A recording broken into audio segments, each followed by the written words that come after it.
প্রিয় দেশবাসী, শিশু কিশোর কিশোরী, তরুণ তরুণী, ছাত্রছাত্রী, বয়স্ক বৃদ্ধ, পুরুষ মহিলা সবাইকে সালাম জানাচ্ছি। আসসালামু আলাইকুম। শুরুতেই স্মরণ করছি মুক্তিযুদ্ধের লাখো লাখো শহীদ এবং গত জুলাই আগস্ট মাসে ফ্যাসিবাদের বিরুদ্ধে ছাত্র শ্রমিক জনতার অভ্যুত্থানে নিহত সকল শহীদকে। সবাইকে জানাচ্ছি আমার সশ্রদ্ধ সালাম ও গভীর শ্রদ্ধা। আরও স্মরণ করছি তাদের, ফ্যাসিবাদী শক্তির বিরুদ্ধে লড়াই করে যারা আহত হয়েছে, পঙ্গুত্ব বরণ করেছে, চোখের দৃষ্টি হারিয়েছে, যারা 9 দফা নিয়ে দাঁড়িয়েছে, যারা 1 দফা নিয়ে দাঁড়িয়েছে, যারা দেশকে এক হিংস্র স্বৈরাচারের হাত থেকে বাঁচিয়েছে। কৃতজ্ঞ চিত্তে স্মরণ করছি আপনাদের ভাই বোনদের, আপনাদের সন্তানদের, যারা এই বিপ্লবে অংশগ্রহণ করেছে। আমরা অন্তর্বর্তীকালীন সরকারের প্রথম 100 দিন অতিক্রম করলাম। আপনারা জানেন কি কঠিন এক পরিস্থিতিতে আমাদের দায়িত্ব গ্রহণ করতে হয়েছে। ছাত্র শ্রমিক জনতার অভূতপূর্ব গণ অভ্যুত্থানের পর ফ্যাসিস্ট সরকার প্রধান পালিয়ে গেলে দেশ সরকার শূন্য হয় সাময়িকভাবে। পুলিশ প্রশাসন এ সময় সম্পূর্ণ নিষ্ক্রিয় হয়ে পড়লে উদ্বেগজনক এক পরিস্থিতির সৃষ্টি হয়। স্বৈরশাসনে বিপর্যস্ত এই দেশকে আমাদের সবাইকে মিলে পুনর্গঠন করতে হচ্ছে।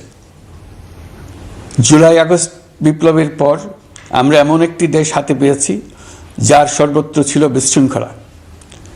স্বৈরশাসন টিকিয়ে রাখতে আইন শৃঙ্খলা বাহিনীকে জনগণের মুখোমুখি দাঁড় করিয়ে দেওয়া হয়েছিল। বিপ্লব চলাকালে প্রায় 1,500 ছাত্র শ্রমিক জনতার শহীদী মৃত্যু হয়। আমাদের সরকার প্রতিটি মৃত্যুর তথ্য অত্যন্ত যত্নের সাথে জোগাড় করছে। এই বিপ্লবে আহত হয়েছে 19,931 জন। আহতদের জন্য ঢাকার 13টি হাসপাতাল সহ বিভিন্ন বিশেষায়িত হাসপাতালে চিকিৎসার ব্যবস্থা করা হয়েছে। প্রতিদিনই তালিকায় আরও নতুন নতুন শহীদের তথ্য যোগ হচ্ছে, যারা স্বৈরাচারের আক্রোশের শিকার হয়ে এই পৃথিবী ছেড়ে চলে গেছেন।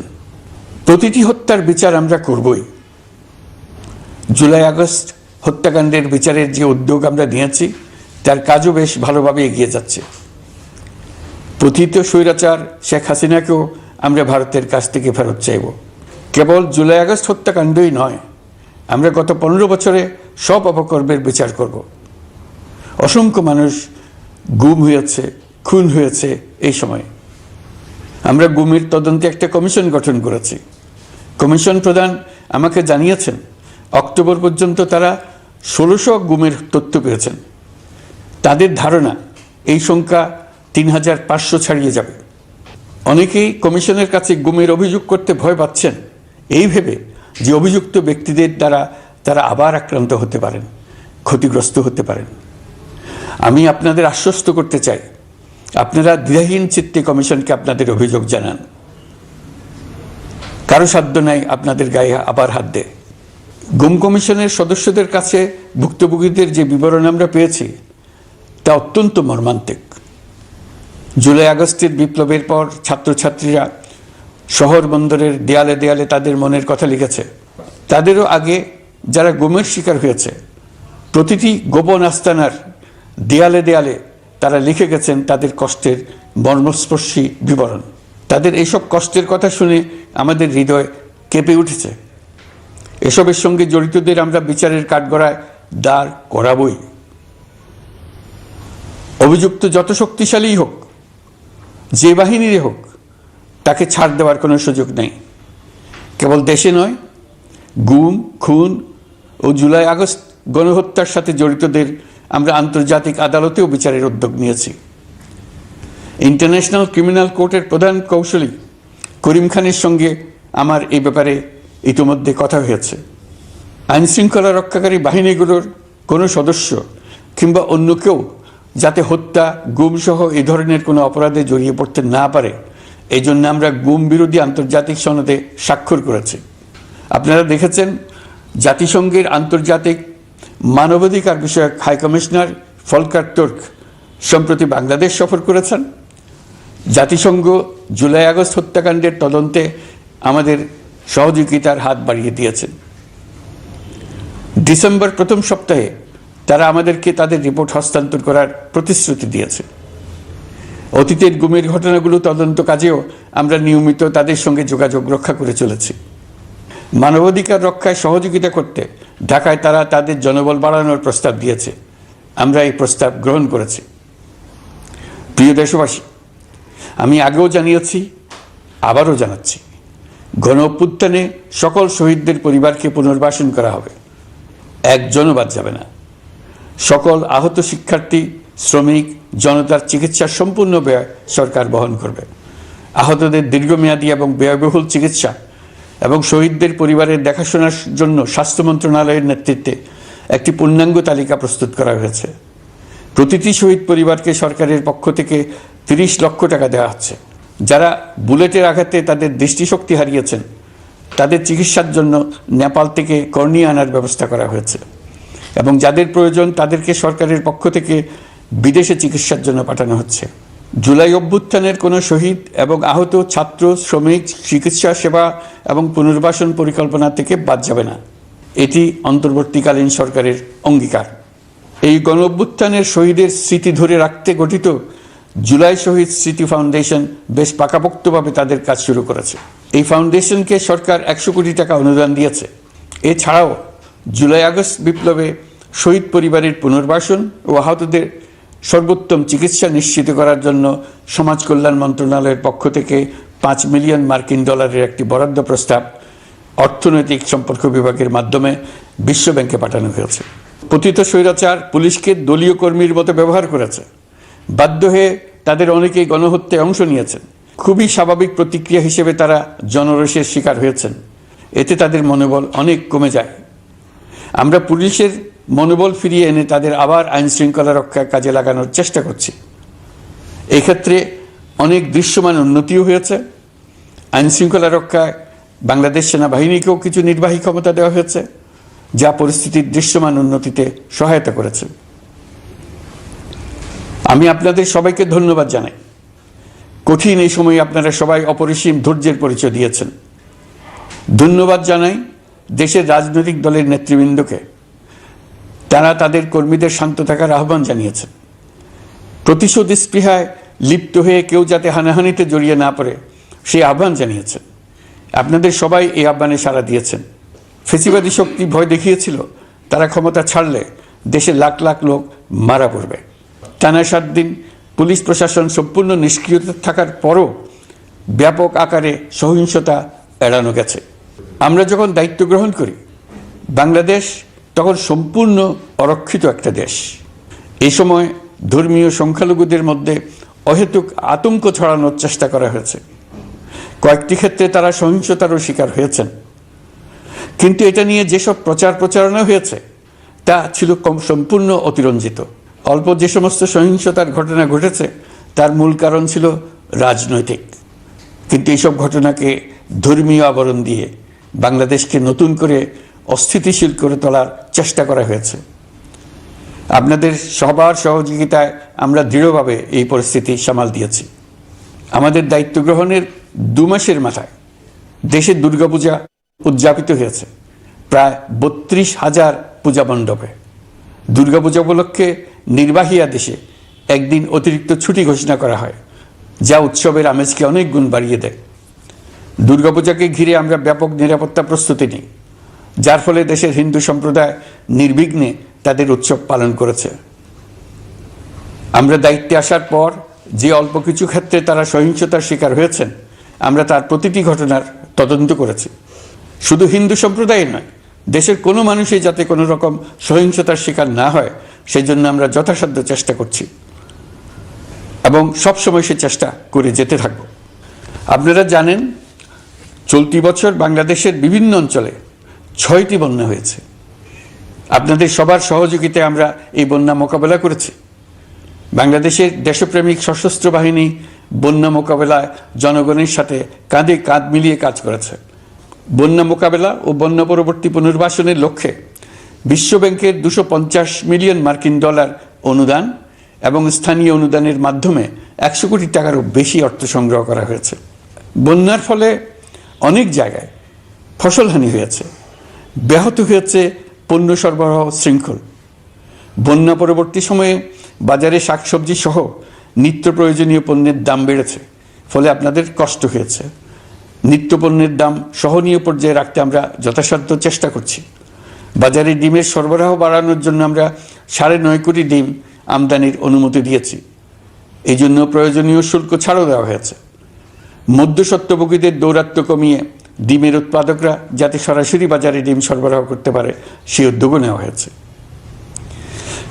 মানুষ যাতে স্বল্প মূল্যে কৃষিপণ্য কিনতে পারে সেজন্য রাজধানী সহ বিভিন্ন স্পটে সরকারি কিছু পণ্য বিক্রি করা হচ্ছে। টিসিবির মাধ্যমে 1 কোটি নিম্ন আয়ের ফ্যামিলি কার্ডের মধ্যে 57 লাখকে স্মার্ট কার্ডে রূপান্তরিত করা হয়েছে। বন্যার ফলে চালের উৎপাদন ব্যাহত হওয়ায় চাল আমদানিতে শুল্ক ছাড় দেওয়া হয়েছে। আসন্ন রমজানে নিত্য প্রয়োজনীয় দ্রব্যের সরবরাহ এবং দাম যাতে স্বাভাবিক থাকে এই জন্য সরকারের বিভিন্ন কর্তৃপক্ষ ব্যবসায়ীদের সাথে নিয়মিত বৈঠক করে যাচ্ছে। দ্রব্যমূল্য নিয়ে আমাদের কোনো লুকোছাপা নেই। মূল্যস্ফীতির পূর্ণ তথ্য জনগণের সামনে তুলে ধরা হচ্ছে। মূল্যস্ফীতি রোধে উচ্চ সুদের হার নির্ধারণ সহ একাধিক নীতিগত সিদ্ধান্ত নেওয়া হয়েছে, যার মধ্যে রয়েছে শস্য আমদানিতে এলসি সীমা অপসারণ এবং সরবরাহ চেইন। পরিবহন খাতে চাঁদাবাজি বন্ধের চেষ্টা করা হচ্ছে। আমরা আশা করি বাজারে পণ্যমূল্য কমিয়ে আনতে এটা ভূমিকা রাখবে। নেপাল থেকে পানি বিদ্যুৎ বাংলাদেশে আনার ব্যবস্থা করা হয়েছে। দৈনন্দিন রাষ্ট্র পরিচালনার পাশাপাশি আমাদের ভবিষ্যতের বাংলাদেশ বিনির্মাণের কথাও ভাবতে হচ্ছে। আপনারা সবাই জানেন আমাদের সবচেয়ে গুরুত্বপূর্ণ কাজ হচ্ছে একটি অবাধ সুষ্ঠু নির্বাচন আয়োজনের মধ্য দিয়ে নির্বাচিত সরকারের কাছে দায়িত্ব হস্তান্তর। আমরা রাজনৈতিক দলগুলোর সঙ্গে আমাদের নিয়মিত যোগাযোগ অব্যাহত রেখেছি। বিভিন্ন ইস্যুতে তাদের মতামত নিয়ে যাচ্ছি। সরকারের সিদ্ধান্ত গ্রহণে এসব মতামত অনেকাংশে প্রতিফলিত হচ্ছে। চলমান সংস্কার প্রক্রিয়ায় তাদের প্রতিটি মতামত সক্রিয়ভাবে বিবেচনায় নেওয়া হচ্ছে। আমরা আশা করছি নির্ধারিত সময়ে ডিসেম্বর-জানুয়ারির মধ্যেই সংস্কার কমিশনগুলো তাদের সুপারিশমালা সরকারের কাছে পেশ করতে পারবে। তাদের সুপারিশ নিয়ে আমরা রাজনৈতিক দলগুলোর সঙ্গে ক্রমাগতভাবে আলোচনায় বসব। সকলের ঐক্যমত্যের ভিত্তিতেই আমরা সংস্কার প্রস্তাব চূড়ান্ত করব। নির্বাচন কবে হবে এই প্রশ্ন আপনাদের সবার মনেই আছে, আমাদের মনেও সারাক্ষণ আছে। আপনারা লক্ষ্য করেছেন নির্বাচন আয়োজনের লক্ষ্যে আমরা প্রয়োজনীয় পদক্ষেপ নিতে শুরু করেছি। কয়েকদিনের মধ্যে নির্বাচন কমিশন গঠন হয়ে যাবে। তারপর থেকে নির্বাচন আয়োজন করার সমস্ত দায়িত্ব তাদের উপর বর্তাবে। নির্বাচন কমিশন ভোটার তালিকা হালনাগাদ সহ আরও কিছু কাজ শুরু করে দিতে পারবে, যা একটা অবাধ নির্বাচনের সাথে সরাসরি সম্পৃক্ত। প্রথমবারের মতো প্রবাসী বাংলাদেশিরা পোস্টাল ব্যালটের মাধ্যমে যাতে তাদের ভোটাধিকার প্রয়োগ করতে পারে সে লক্ষ্যেও সরকার কাজ করছে। তবে আমরা মনে করি না যে একটা নির্বাচন কমিশন গঠন করে দিলেই নির্বাচন আয়োজনে আমাদের দায়িত্ব শেষ। রাষ্ট্র ব্যবস্থায় সংস্কার আমাদের এই সরকারের অন্যতম অঙ্গীকার। আপনারাই আমাদেরকে এই ম্যান্ডেট দিয়েছেন। যেই 6টি সংস্কার কমিশন আমরা শুরুতে গঠন করেছিলাম তারা ইতিমধ্যে তাদের কার্যক্রম অনেক দূর এগিয়ে নিয়েছে। বিভিন্ন গণমাধ্যমে আপনারা তাদের কার্যক্রমের আপডেটও দেখছেন। কয়েকটি সংস্কার কমিশন ডিজিটাল প্ল্যাটফর্ম গঠন করেছে। আমার অনুরোধ আপনারা এই প্ল্যাটফর্মে উৎসাহ সহকারে আপনাদের মতামত জানাতে থাকুন। প্রথম 6টি সংস্কার কমিশনের মধ্যে একটি হলো নির্বাচন সংস্কার কমিশন। নির্বাচন অনুষ্ঠানের জন্য এই কমিশনের সুপারিশমালা অত্যন্ত জরুরি। তাদের প্ল্যাটফর্মে যান, আপনার মতামত খোলাখুলিভাবে তুলে ধরুন।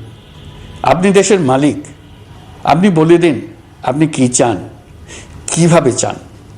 নির্বাচন নিয়ে আপনাদের সকল বক্তব্য বিনা দ্বিধায় বলতে থাকুন। আপনার মনের কথা তুলে ধরুন। আমার অনুরোধ সংস্কারের কথাটাও একই সঙ্গে বলুন। সংস্কারকে পাশ কাটিয়ে যাবেন না। নির্বাচনের কথা বলার সঙ্গে নির্বাচন ও অন্যান্য ক্ষেত্রে সংস্কারের কথাটিও বলুন। সংস্কার হলো জাতির দীর্ঘমেয়াদী জীবনী শক্তি। সংস্কার জাতিকে বিশেষ করে আমাদের তরুণ তরুণীদের নতুন পৃথিবী সৃষ্টির সুযোগ দেবে। জাতিকে বঞ্চিত করবেন না। নির্বাচন আয়োজনে যে সংস্কার কমিশনের সুপারিশমালায় রাজনৈতিক দলসমূহ এবং দেশের সকল মানুষের মতামত অপরিহার্য, সেই কমিশন হলো সংবিধান সংস্কার কমিশন। এই সুপারিশমালার যে অংশ সকলের কাছে গ্রহণযোগ্য হবে তার ভিত্তিতে নির্বাচনী আইন সংশোধন করতে হবে। সমান্তরালভাবে ভোটার তালিকাও হালনাগাদ করার প্রক্রিয়া চলতে থাকবে। আমি নিশ্চিত নই সংস্কার প্রস্তাবসমূহ বাস্তবায়নের সুযোগ আমরা কতটুকু পাব, তবে আমি আপনাদের কথা দিচ্ছি, আপনারা সুযোগ দিলে প্রয়োজনীয় কিছু অত্যাবশ্যকীয় সংস্কার কাজ শেষ করেই আমরা আপনাদের কাঙ্ক্ষিত নির্বাচন আয়োজন করব। ততদিন পর্যন্ত আমি আপনাদের ধৈর্য ধারণ করার অনুরোধ করব। আমরা চাইব আমরা যেন এমন একটি নির্বাচন ব্যবস্থা সৃষ্টি করতে পারি যা যুগ যুগ ধরে অনুসরণ করা যাবে। এর ফলে সাংবৎসরিক রাজনৈতিক সংকট থেকে আমাদের দেশ রক্ষা পাবে। এই জন্য প্রয়োজনীয় সময়টুকু আমি আপনাদের কাছ থেকে চেয়ে নিচ্ছি। নির্বাচনী সংস্কারের সিদ্ধান্ত হয়ে গেলে খুব দ্রুত আপনারা নির্বাচনের রোডম্যাপও পেয়ে যাবেন। অন্তর্বর্তী সরকার সৃষ্টি হয়েছে রাজনীতিকে নীতির কাঠামোয় আনার জন্য এবং রাজনীতির জন্য নতুন পরিবেশ সৃষ্টির নিবিড় আকাঙ্ক্ষা থেকে। এই আকাঙ্ক্ষা পূরণ করা থেকে জাতিকে বঞ্চিত করবেন না। নির্বাচনের ট্রেন যাত্রা শুরু করেছে, এটা আর থামবে না, কিন্তু যেতে যেতে আমাদের অনেকগুলো কাজ সেরে ফেলতে হবে। এই ট্রেন শেষ স্টেশনে কখন পৌঁছবে সেটা নির্ভর করবে কত তাড়াতাড়ি আমরা তার জন্য রেল লাইনগুলো বসিয়ে দিতে পারি, আর তা হবে রাজনৈতিক দলসমূহের ঐক্যমত্যের মাধ্যমে। ইতিমধ্যে অন্যান্য সংস্কার কমিশনের সুপারিশমালা নিয়ে আলাপ চলতে থাকবে। নির্বাচন ছাড়াও আরও গুরুত্বপূর্ণ সংস্কার করার ব্যাপারে ঐক্যমত গঠনের জন্য অতিরিক্ত সময় প্রয়োজন হতে পারে। দেশবাসীর কাছে, বিশেষ করে রাজনৈতিক দলগুলির কাছে আমরা ক্রমাগতভাবে প্রশ্ন তুলতে থাকব, কী কী সংস্কার নির্বাচনের আগে আপনারা করে নিতে চান। নির্বাচনের আয়োজন চলাকালীন কিছু সংস্কার হতে পারে। সংস্কারের জন্য নির্বাচনকে কয়েক মাস বিলম্বিতও করা যেতে পারে।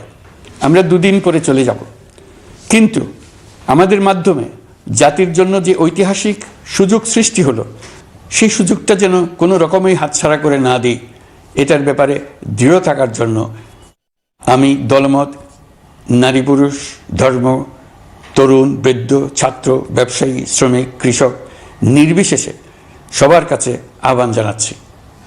আশা করি আপনারা আমার এই আবেদন গ্রহণ করবেন। দেশে সংগঠিত অন্যান্য অপরাধের বিচার প্রক্রিয়া ত্বরান্বিত করার জন্য দেশের বিভিন্ন জেলায় সহস্রাধিক প্রসিকিউটর নিয়োগ দেওয়া হয়েছে। হাইকোর্টে ইতিমধ্যে নিয়োগ দেওয়া হয়েছে 23 জন নতুন বিচারক। বিচার বিভাগকে ঘুষ ও দুর্নীতিমুক্ত করার জন্য সম্ভব সব ধরনের চেষ্টাই করা হচ্ছে। বিচারপতিদের নিয়মতান্ত্রিক উপায়ে শাস্তিমূলক ব্যবস্থা গ্রহণের জন্য সুপ্রিম জুডিশিয়াল কাউন্সিল পুনর্বহাল করা হয়েছে।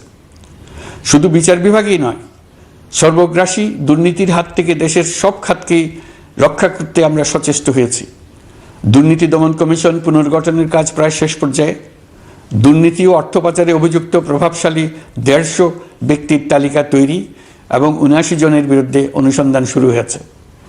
15% হারে আয়কর পরিশোধ করে অপ্রদর্শিত পরিসম্পদ অর্থাৎ কালো টাকা সাদা করার বিধান বাতিল করা হয়েছে। সরকারি কার্যক্রমকে গতিশীল করতে বিভিন্ন পর্যায়ের 19,084 জন কর্মকর্তা কর্মচারীকে পদোন্নতি, 13,429 জনকে বদলি এবং 12,636 জনের বিরুদ্ধে শাস্তিমূলক ব্যবস্থা গ্রহণ করা হয়েছে। সাংবিধানিক প্রতিষ্ঠান পাবলিক সার্ভিস কমিশন পুনর্গঠন করা হয়েছে।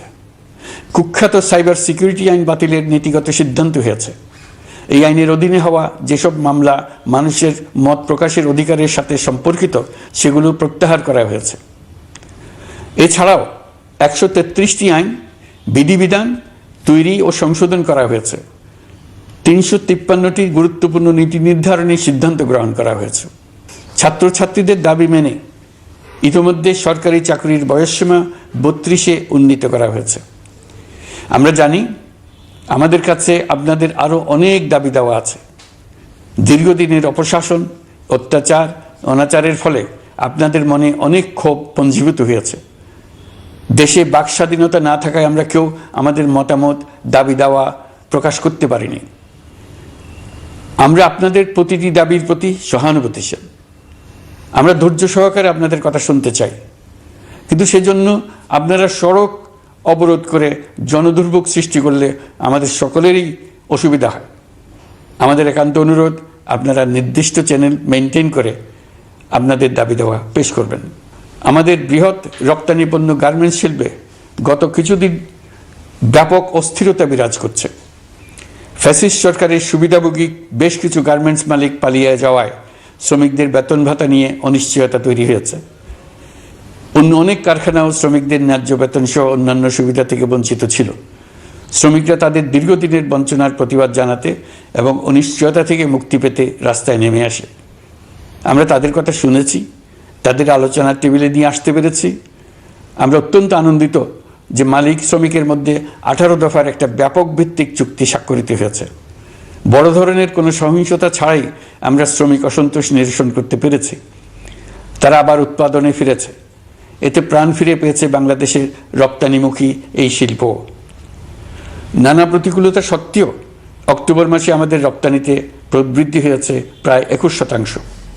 আমরা যখন কাজ শুরু করেছি, দেশের অর্থনীতি ছিল বিপর্যস্ত। বৈদেশিক মুদ্রার রিজার্ভ ছিল তলানিতে। আসার কথা, এই রিজার্ভ পরিস্থিতি এখন উন্নতির পথে। গত 3 মাসে রিজার্ভে কোনো রকম হাত না দিয়েই আমরা প্রায় $2 বিলিয়ন বৈদেশিক ঋণ শোধ করতে পেরেছি। জ্বালানি তেল আমদানিতে পুঞ্জীভূত বকেয়ার পরিমাণ $478 মিলিয়ন হতে কমিয়ে $160 মিলিয়ন আনতে পেরেছি। অর্থনীতি পুনরুদ্ধারে আমরা সর্বাত্মক চেষ্টা চালিয়ে যাচ্ছি। বিশ্বব্যাংক, IMF সহ বিভিন্ন দাতা সংস্থা ইতিমধ্যে ঋণ ও অনুদান হিসেবে $8 বিলিয়ন দেওয়ার প্রতিশ্রুতি দিয়েছে, যা আমাদের ভঙ্গুর অর্থনীতিকে সচল করতে সক্ষম হবে। পতিত সরকার আমাদের জন্য যে ভঙ্গুর অর্থনৈতিক পরিস্থিতি রেখে গিয়েছে, তাতে রাজস্ব আদায়ে গতি আনতে হিমশিম খেতে হচ্ছে জাতীয় রাজস্ব বোর্ডকে। এর মধ্যেও জুলাইয়ের নেতিবাচক অবস্থা থেকে অক্টোবর নাগাদ রাজস্ব আদায়ে 9.9% প্রবৃদ্ধি অর্জিত হয়েছে। আগের অর্থ বছরের সংশোধিত বাজেটে বিপুল রাজস্ব ঘাটতি ছিল, যে কারণে এবার শুরু থেকেই রাজস্ব আদায়ের লক্ষ্যমাত্রা অনেক বেড়ে যায়।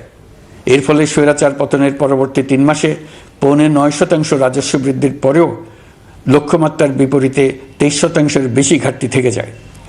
রাজস্ব আদায়ের গতি আনতে আমি এখন অনলাইনে আয়কর রিটার্ন জমা দিতে উৎসাহিত করছি। আন্তর্জাতিক সাহায্য সংস্থা, বিশ্বব্যাংক, IMF, UNDP ইত্যাদি প্রধানদের সঙ্গে আমার দীর্ঘ বৈঠক হয়েছে। তারাও বাংলাদেশকে নতুনভাবে এবং সর্বাত্মকভাবে সাহায্যের জন্য তাদের আগ্রহ ব্যক্ত করেছেন। চীনের পররাষ্ট্রমন্ত্রীর সঙ্গে একান্ত বৈঠকে চীনের পক্ষ থেকে যাবতীয় সাহায্যের আশ্বাস দিয়েছেন। 100 দিন আগে আর্থিক দিক থেকে আমরা যে লণ্ডভণ্ড অবস্থা থেকে যাত্রা শুরু করেছিলাম, সেটা এখন অতীত ইতিহাস হয়ে দাঁড়িয়েছে। এই 100 দিনে অর্থনীতি সবল অবস্থানে চলে আসছে। এটা সম্পূর্ণ নিজস্ব নীতিমালা দিয়ে হয়েছে। বলা বাহুল্য, এখনও আমাদের বন্ধুদের কাছ থেকে যে সাহায্যের আয়োজন হয়েছে তা আসা শুরু করেনি। বন্ধু রাষ্ট্রগুলো শুধু যে আমাদের বড় বড় অঙ্কের সাহায্য দিয়ে আসছে তাই নয়, তারা এই সাহায্য দ্রুততম সময়ে আসা শুরু করবে এই প্রতিশ্রুতিও আমাকে দিয়েছেন। এই সাহায্য আসা শুরু করলে আমাদের অর্থনীতি অত্যন্ত মজবুত এবং আকর্ষণীয় অর্থনীতিতে পরিণত হবে। বিদেশি বিনিয়োগকারীরাও নানা রকম বিনিয়োগে উৎসাহিত হয়ে এগিয়ে আসবে। বিনিয়োগকারীদের সঙ্গে এখন থেকে আমরা আলোচনা শুরু করে দিয়েছি। বিশ্বের রাষ্ট্রপুঞ্জের মজলিসে আমরা এখন সম্মানিত এবং প্রশংসিত দেশের অবস্থানে পৌঁছতে পেরেছি। এর কারণে পরাজিত শক্তি নানা কৌশল করেও তাদের দিকে দৃষ্টি আকর্ষণ করতে পারছে না। তারা নানা চেহারা নিয়ে আপনাদের প্রিয়পাত্র হওয়ার চেষ্টা করছে। পরাজিত শক্তির ষড়যন্ত্র থেকে নিজেকে মুক্ত রাখুন, দেশকে মুক্ত রাখুন। এই ব্যাপারে অনড় থাকুন। এমন কিছু করবেন না যা তাদেরকে উৎসাহিত করতে সাহায্য করে। তাদেরকে সকল দিক থেকে নিরাশ করুন। সেটা নিশ্চিত করতে পারলে আমাদের আর কোনো বিষয়ে সংশয় করার প্রয়োজন নেই। সরকারের পক্ষ থেকে আমি নিশ্চয়তা দিচ্ছি, সকল প্রকার সীমাবদ্ধতা সত্ত্বেও আমরা আপনাদেরকে একটা মজবুত অর্থনীতি দিয়ে যাব। ভবিষ্যতে চলার পথকে সহজগম্য করে যাব। নাগরিক অধিকারসমূহ নিশ্চিত করে যাব। বিপক্ষ শক্তি যত শক্তিশালী হোক, নাশকতার যত রকম উদ্ভট পরিকল্পনাই করুক, সব কিছু নস্যাৎ করার জন্য প্রস্তুত থাকুন। এবার যে মুক্তি আমরা অর্জন করেছি তা আমাদের কাছ থেকে কেউ যেন ছিনিয়ে নিতে না পারে। তার জন্য সর্বমুহূর্তে প্রস্তুত থাকুন। আপনারা জেনেছেন পতিত সরকার ও তার দোসররা প্রতি বছর দেশ থেকে 12 থেকে 15 বিলিয়ন ডলার পাচার করেছে। দুর্নীতি বিরোধী সংস্থা ট্রান্সপারেন্সি ইন্টারন্যাশনাল বাংলাদেশ সম্প্রতি এই তথ্য দিয়েছে। পাচার হয়ে যাওয়া এই অর্থ ফিরিয়ে আনার জন্য সম্ভব সকল ধরনের উদ্যোগ আমরা গ্রহণ করেছি। এই কাজে সফল হতে পারলে আমাদের অর্থনীতি আরও গতি পাবে। এই কাজে আমরা বিভিন্ন আন্তর্জাতিক সাহায্য সংস্থার সাহায্য দিচ্ছি। আমি ধন্যবাদ জানাতে চাই বিশ্ব নেতৃবৃন্দকেও। বাংলাদেশের এই সংকটময় সময়ে তারা প্রায় সবাই সহযোগিতার হাত বাড়িয়ে দিয়েছেন। আমি যখন সেপ্টেম্বরে জাতিসংঘের সাধারণ পরিষদের অধিবেশনে যোগ দিই, সে সময় মার্কিন যুক্তরাষ্ট্র, European Union, Canada, Italy, Holland, জাতিসংঘের মহাসচিব সহ বিশ্বের অনেক দেশের সরকার প্রধানের সঙ্গে আমার বৈঠক করার সুযোগ হয়। তারা স্বতঃস্ফূর্তভাবে আমাদের প্রতি সর্বাত্মক সহযোগিতা প্রদানের অঙ্গীকার ব্যক্ত করেছেন। নেপাল, মালদ্বীপ, পাকিস্তান সহ প্রতিবেশী বেশ কয়েকটি দেশের সরকার প্রধানের সঙ্গে আমার বৈঠক হয়েছে, যেখানে আমি সার্ককে পুনর্জীবিত করার কথা বলেছি। দেশে ফিরে আসার পর এসব দেশের রাষ্ট্রদূতগণ যারা ঢাকায় আছেন স্বতঃপ্রবৃত্ত হয়ে আমার সঙ্গে দেখা করে তাদের সরকার প্রধানদের অঙ্গীকার পুনর্ব্যক্ত করে গেছেন। তারা সম্পূর্ণ নতুনভাবে আমাদের জন্য সহায়তার নতুন ছক তৈরি করার কাজ শুরু করেছেন। যেসব রাষ্ট্রদূত দিল্লিতে অফিস করেন তারা দিল্লি থেকে এসে দেখা করে গেছে। ইউরোপিয়ান ইউনিয়নের 20 দেশের 20 জন রাষ্ট্রদূত দিল্লিতে থাকেন, 7 দেশের 7 রাষ্ট্রদূত ঢাকায় আছেন। দিল্লি থেকে একসঙ্গে 20 জন রাষ্ট্রদূত সহ মোট 27 রাষ্ট্রদূত সমবেতভাবে আমার সঙ্গে বৈঠক করার জন্য আগামী কয়েকদিনের মধ্যে ঢাকায় আসছেন।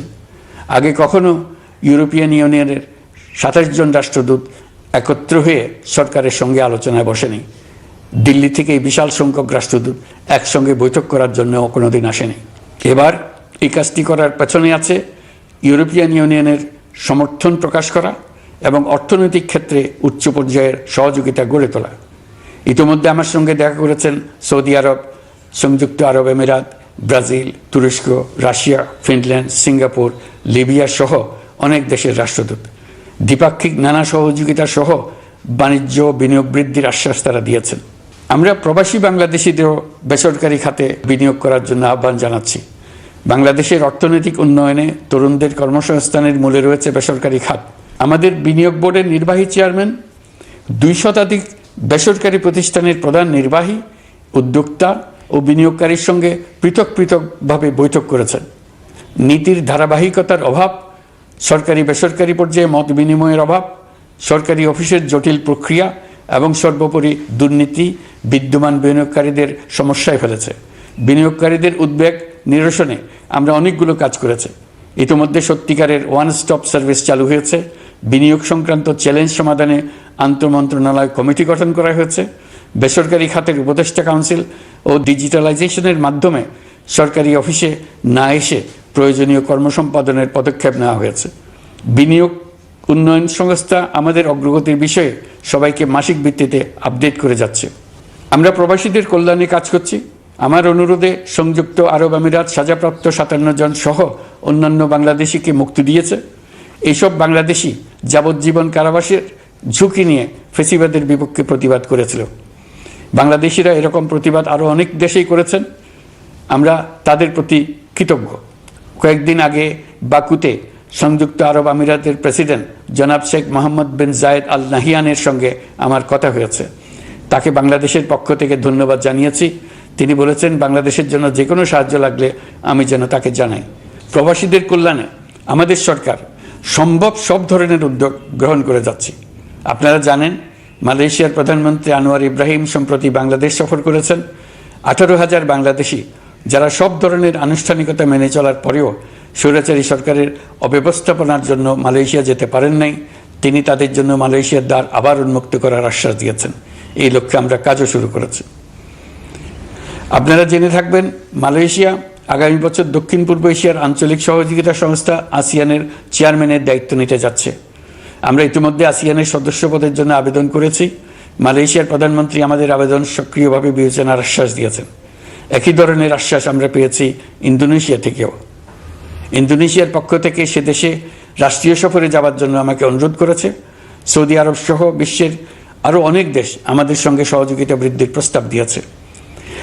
প্রথমবারের মতো ওআইসি সদর দপ্তরে আমরা স্থায়ীভাবে রাষ্ট্রদূত নিয়োগ দিয়েছি। তুরস্কের রাষ্ট্রপতি রিসেপ তাইয়েপ এরদোগানের সাথে আগে আমার টেলিফোনে আলাপ হয়েছে। এবার COP29 সম্মেলনে গিয়ে তিনিও তার স্ত্রীর সঙ্গে অত্যন্ত অন্তরঙ্গ পরিবেশে আলোচনা হয়েছে। বাংলাদেশের প্রতি তার বিশেষ সমর্থনের কথা তিনি বারবার প্রকাশ করেছেন। তুরস্কের একটি বাণিজ্য প্রতিনিধি দল ইতিমধ্যে বাংলাদেশ সফর করেছে। তুরস্ক এদেশের সঙ্গে অর্থনৈতিক সম্পর্ক উন্নয়নের জন্য টার্কিশ ইনভেস্টমেন্ট অথরিটি বা তিকা একটি অফিস ঢাকায় স্থাপনের জন্য ঘোষণা দিয়েছে। এর মাধ্যমে তুরস্কের বিনিয়োগ ও বাণিজ্য বৃদ্ধির উদ্যোগ নেওয়া হবে। এ উদ্দেশ্যে চলতি মাসে একটি উচ্চ ক্ষমতা সম্পন্ন দল তুরস্ক থেকে বাংলাদেশে আসছেন। প্রিয় দেশবাসী, নতুন হজ প্যাকেজ ঘোষণা করা হয়েছে।